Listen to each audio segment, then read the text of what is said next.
right. Welcome, everybody. How you doing? Welcome to Money Talk this morning. As you know, as your host, my name is Keon Corniff, also known as Mr. Finance, and I just want to welcome you guys to another great Money Talk and happy Thursday, everybody. I hope you guys are having a fantastic morning this morning. I hope you guys are having a great day. I hope you guys are going to have a blessed and fortunate rest of this week. And let's talk about finance. All right. Let's talk about some concepts, right?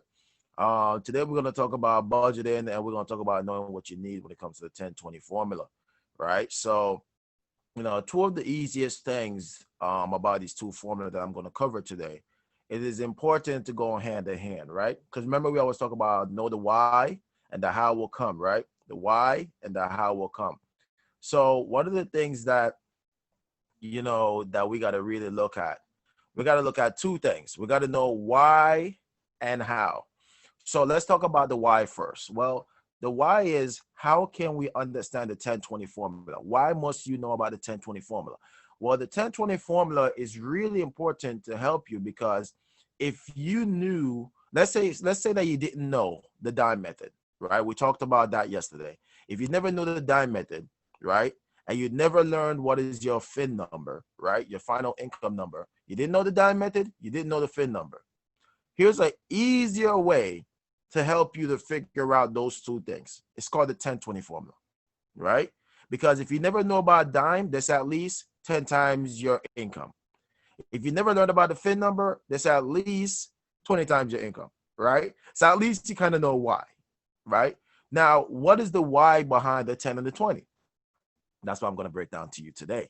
So now the how will be the 50-20-30 budgeting formula when you look at it, because in order for you to accomplish the why for the 10 and the 20, you got to know the 50-20-30, right? So I don't know if any of you guys ever seen it that way before and really looked at it. I'm talking to most of our educators, right? You ever look at it like that, where the 10-20 is the why, right? And the how is the 50-20-30 formula, right, for budgeting. And it's really incredible, because in order for you to accomplish the 10-20 formula, you got to definitely run the 50-20-30 budgeting formula, right? So that's the how, the why, and the how. So let's break down the why first, the 10-20 formula. Now, what is the 10-20 formula?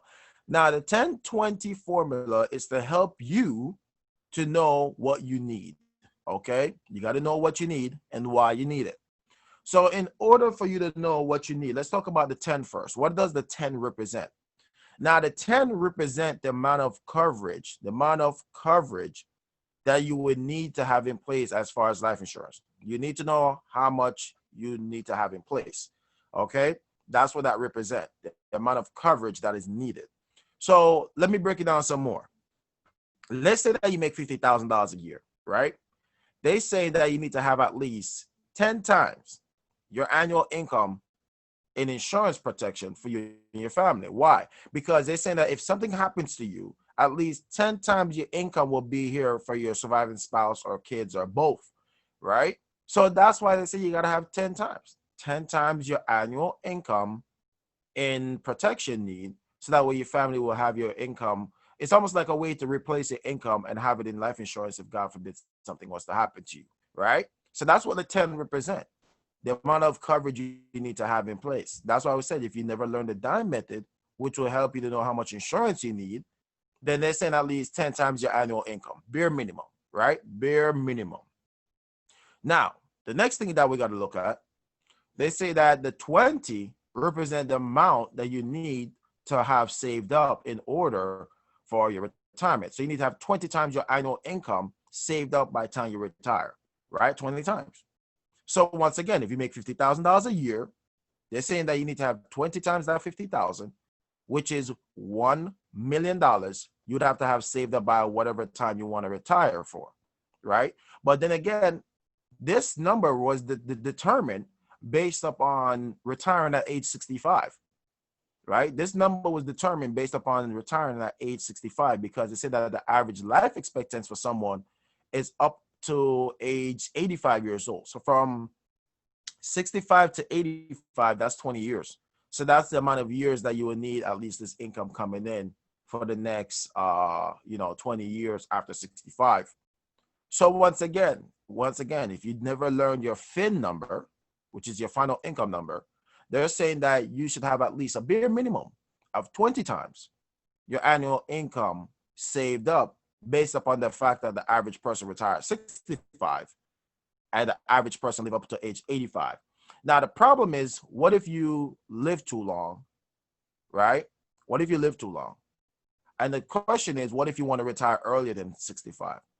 So at least a bare minimum, you have a guideline, right? The 10-20 formula it's a guideline. It's really a guideline. So if you never learn your dime method, which is, we talked about that yesterday, right? Where we talk about, if you didn't know how to calculate how much insurance you need, where you use the dime method, where you calculate all your debt, you calculate all your income times 10, right? Your annual income times 10, and then the balance on the mortgage and educational planning for your children, right? So that's where the dime method plays an important role. So if you never learned the dime method, at least have 10 times your income, right? At least have the income part, 10 times your income in coverage, right?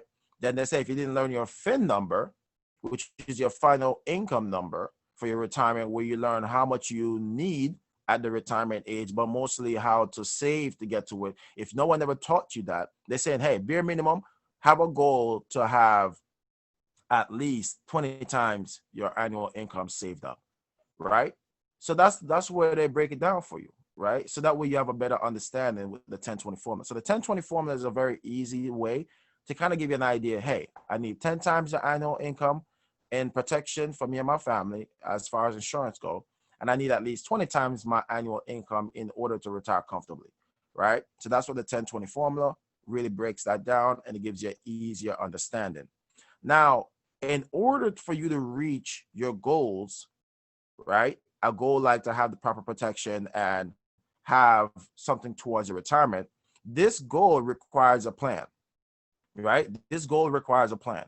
And the plan to hit this is by understanding how to budget, right? So that's why now the how for you to reach this, the how for you to save, the how for you to put aside money for these retirement and for your insurance protection.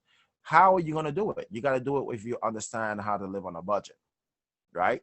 And living on a budget requires you to master simple things like the 50-20-30 budgeting formula.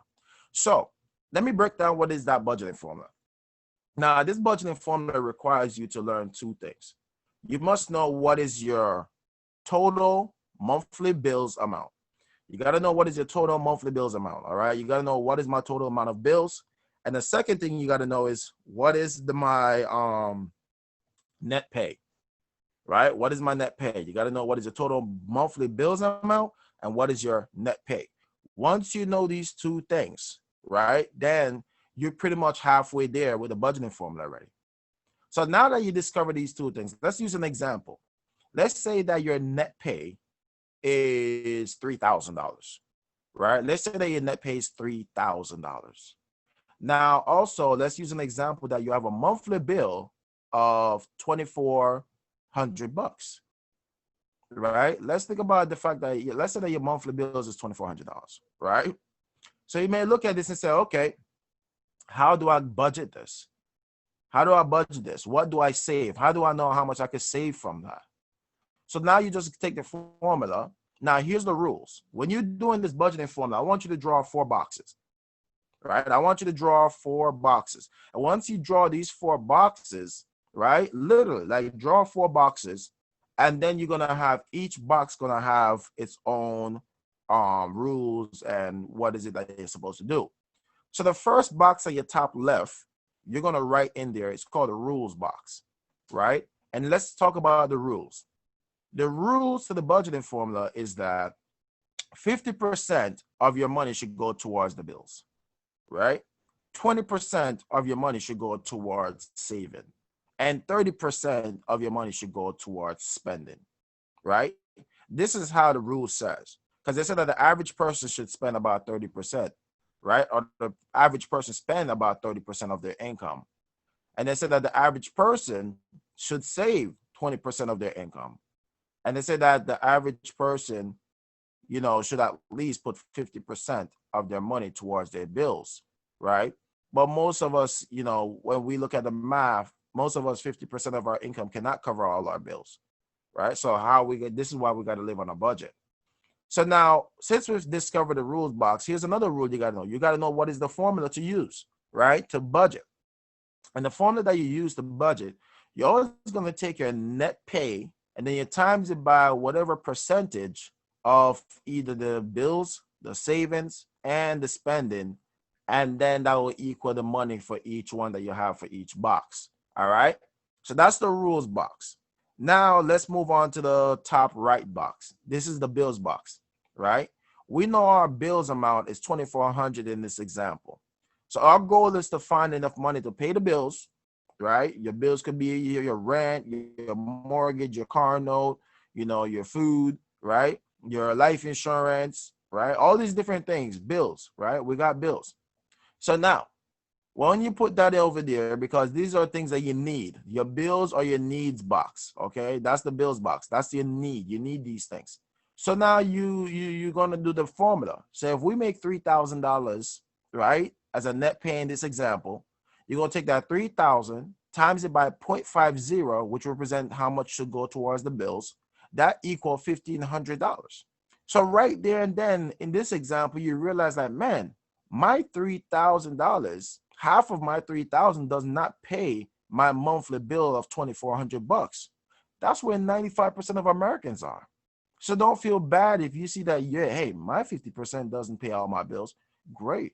And if your 50% pay all your bills, even better, right? Because that means you can save a lot more than the average.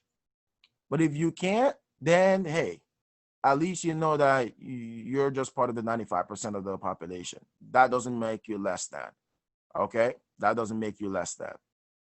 Now, when it comes down to the bottom left box, this is the savings box, right? This is the saving box. So what are you going to take? Your net pay again. Net pay, $3,000, times it by 0.20, which is the 20% that go to our savings. And that equals $600, right? That equals $600. So now you have the money there. You got $600 in your savings box. Now you're going to go down to the bottom right. That's the spending box, right? The spending box is your want box. This is the box where you put down things you want, right? You don't need it, but you want it. So that's why you spend, right? You buy things you want, not necessarily you need. Because if it was a need, it would have already been in your bills box, right? So it's most likely your want box is your spending box. Now you're going to take the formula again. You're going to take your net pay of $3,000, times that by 0.30, and that equals $900, right? So now when you look at the options, now you see all the money on the floor. In your bills box, you have the $1,500. In your savings box, you got $600. In the spending box, you got $900. Now all the money is on the table. Now this is where you have to make a decision. And the decision that you're going to make is, where am I going to take the money from? Where are you going to take the money from? Am I going to take the money from my savings box to apply to the bills box and still spend? Or am I going to take the money from my spending box, apply to the bills, and cut off the spending? See, this is where decisions are made. And many of us never know how to make the right decision because we've never seen it this clear. See, for many years, many families have been tracking spending versus living on a budget. And that's the reason why many of us have been losing the money game. So if you was to take the money from your spending box, right? If you took the money from your spending box, right, and apply that money to your spending box, to the bills, that $900 plus the $1,500 is the $2,400 that you need to pay the bills.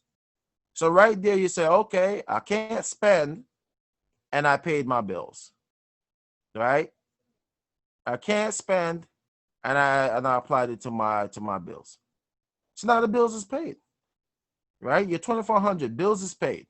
So now you may look and say, wow, Keon, well, am I supposed to just save the whole, $600 and never spend and never buy things and never treat myself? Like, what's up, Keon? I work hard. That's not what I'm saying to you. What I'm saying is that you got to do it on a budget, though. So what if you follow the rules? They say that you need to save at least 5 to 10% of your income towards your future for your retirement, right? 5 to 10%. So what if you cut that 20% in half? 10%, 10%. You put 10% towards your retirement, which will be $300 in this example. And then you split the other 10% in half and have 5% go towards your emergency fund, which is $150. And then you put the other 5% to what you could spend every month, which is $150. So now you can spend 150 because that's your budget and still save 5% towards your emergency fund and still put away 10% towards your retirement, right? See, guys, this is how you live on a budget because you know why. You know why you're putting away that extra $300. You know why you got to save that money in this example, right? So the question is, can you save 10% or more? Can you treat your retirement like a bill too? Can you treat your retirement like a bill? Can you treat the future like a bill and save for it, pay for it, put money towards the side for it?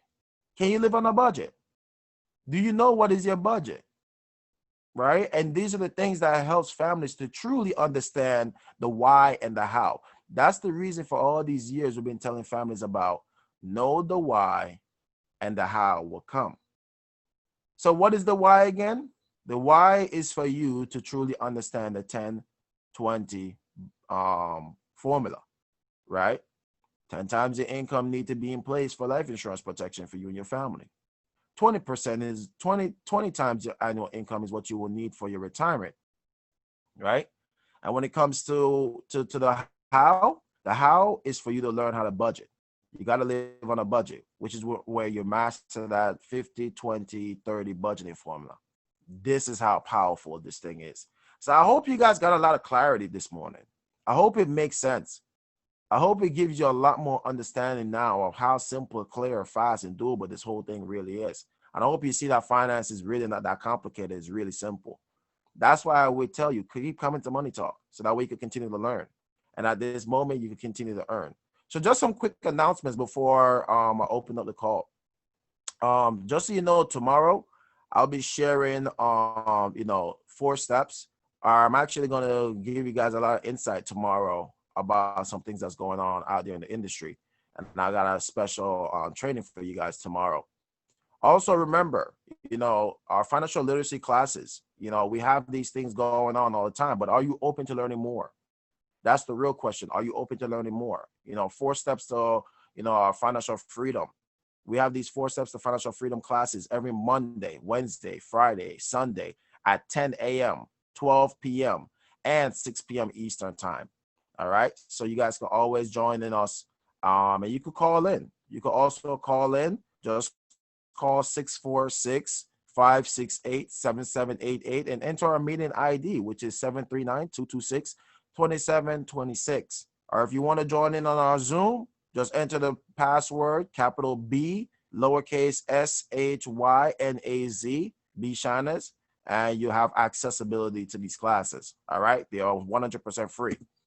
Also, just so you know, guys, we have our workshops every week, right? Every week, Monday through Friday. I just want to show you here what our schedule look like. Monday through Friday, we have workshops 2 p.m. Eastern time, right? And we also have them 8 p.m. Eastern time as well. You are more than welcome to join them. We want you to come and learn so that way you can be in a position to earn as well. All right? Do not miss these events, and these events will be a life-changing event so that way you can continue to learn some more. Remember, our goal is 30 by 30. Our goal is 30 by 30. That's why financial education isn't an option, guys. It's a necessity. And that's why I'm proud to be a world system builder, because we are committed to educating and empowering 30 million families by the year 2030. That's our goal. That's our focus. That's our mission. And that's why we want you to be a part of it as well. All right. So, once again, remember to check us out every time on Spotify, right? Make sure you like and subscribe. Remember, like and subscribe our YouTube channel, comment some of your feedbacks as well. Check us out on SoundCloud, iTunes, follow us on Instagram and all the great stuff, right? Just remember to search Money Talk with Mr. Finance on all of these platforms, and you'll be able to definitely connect with us. So thank you so much for tuning in. And at this moment, If you have any questions or comments, please feel free to use our chat room. We'll be more than welcome to go over that as I go in the chat room. And if you would like to share, you could just post a comment in there, or we could definitely answer them. All right.